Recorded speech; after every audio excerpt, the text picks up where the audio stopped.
The group continued to chant, their voices growing louder and more determined. The dark presence tried to disrupt the ritual, but they held firm. Finally, a bright light enveloped the room, and Alistair's figure began to dissolve. The curse was lifted, and the oppressive atmosphere disappeared. "We did it," Ben said, his voice filled with relief. "We've broken the curse." The group left the hidden chamber, feeling a sense of accomplishment. They knew that the Wellington Manor was finally free from its dark past. With the curse finally broken, the spirits of the Wellington Manor appeared before the group one last time. Their expressions were peaceful and grateful. "Thank you," Elizabeth Wellington said, her voice filled with gratitude. "You have set us free." The spirits began to fade away, their forms becoming translucent. The group watched in awe as the spirits found peace and moved on to the afterlife. The ghostly guardian appeared one final time, his expression serene. "You have done what many could not," he said. "The spirits of this house can now rest. You have brought peace to the Wellington Manor." The group left the house, feeling a sense of closure. They knew that the Wellington Manor would no longer be haunted by its dark past. Even after the spirits had found peace, the group couldn't shake the feeling that the Wellington Manor still held more secrets. While exploring a forgotten corner of the basement, Sarah discovered a hidden passage behind an old bookshelf. "Look at this," she exclaimed. The group gathered around as she pushed the bookshelf aside, revealing a dark, narrow corridor. "Where do you think this leads?" Ben asked, peering into the darkness. "There's only one way to find out," Alex replied, leading the way into the passage. The corridor was long and winding, the walls covered in ancient markings. As they walked, the air grew colder, and the feeling of being watched returned. Finally, they emerged into a large underground chamber.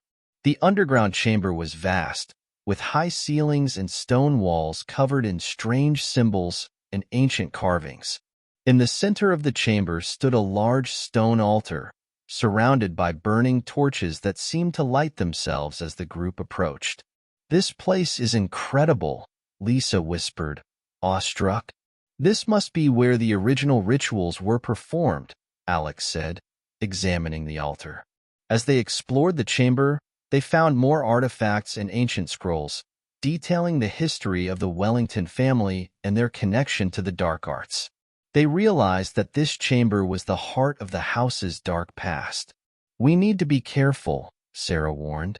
"There's a lot of powerful energy here."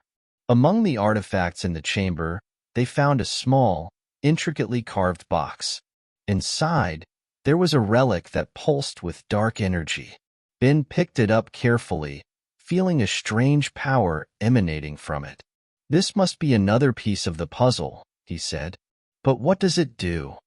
As they examined the relic, the room began to grow darker, and they heard a low, menacing growl.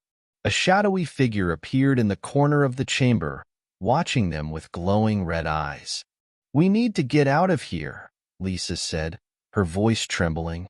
The group hurried back through the hidden passage, the shadowy figure following them. Once they were back in the basement, the passage closed behind them, sealing the figure inside. Back in the hidden room, the group studied the relic they had found. They discovered that it was marked with the same symbols they had seen in the underground chamber. "These symbols are everywhere," Alex said. "They must mean something." As they continued their research, they realized that the symbols were part of a larger sigil, used to bind spirits and control their power.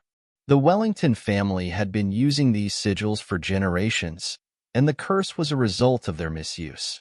"We need to find all the pieces of this sigil and destroy them," Sarah said. "It's the only way to break the cycle."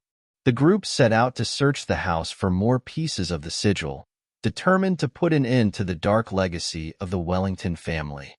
The group searched the house from top to bottom, finding pieces of the sigil hidden in various places.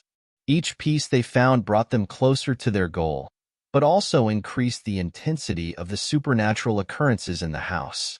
In the attic, they found the final piece of the sigil, hidden inside an old trunk. As soon as they touched it, the house shook, and the air grew thick with dark energy. "We have all the pieces," Ben said, holding up the last piece. "Now we need to destroy them." The group gathered all the pieces of the sigil in the hidden room, placing them on the altar. They prepared to perform a ritual to destroy the sigil and break the cycle of dark magic. In the hidden room, the group set up the ritual to destroy the sigil. They placed the pieces on the altar, lit the candles, and began to chant the incantation they had found in the ancient scrolls.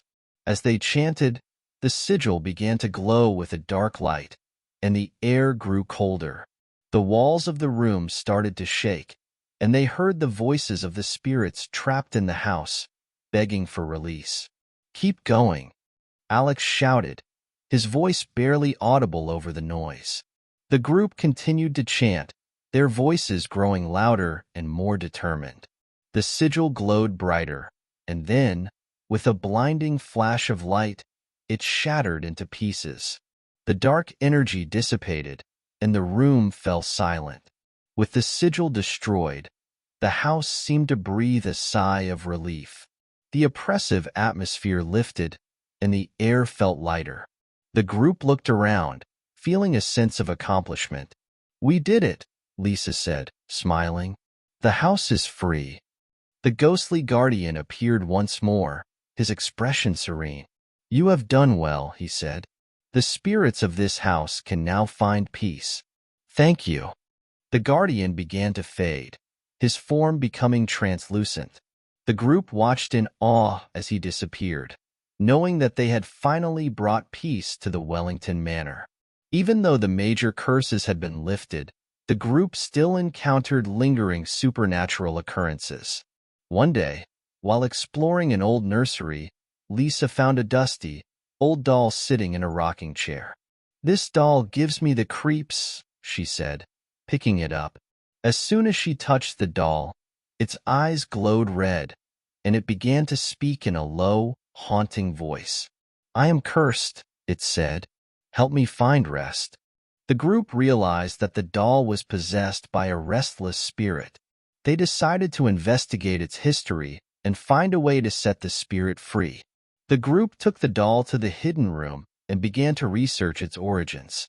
They discovered that it had once belonged to a little girl named Emily Wellington, who had died tragically in the house. "This doll was her favorite toy," Sarah said, reading from an old diary. "She must be attached to it." The group decided to perform a ritual to release Emily's spirit from the doll. They gathered the necessary ingredients and prepared to set her free. In the hidden room, they placed the doll on the altar, lit the candles, and began to chant the incantation. As they chanted, the doll's eyes glowed brighter, and they heard Emily's voice thanking them for helping her. As the group continued to chant, the doll began to shake, and a bright light enveloped it. They saw the spirit of a young girl, Emily, emerging from the doll. Her expression was peaceful, and she looked at the group with gratitude. "Thank you for helping me," Emily said. "I can finally be free." The spirit began to fade, and the doll's eyes returned to normal. The group watched as Emily's spirit disappeared, knowing they had brought peace to another restless soul. With Emily's spirit at rest, the house felt even lighter. The group knew that there were still more spirits to help, but they were determined to continue their mission.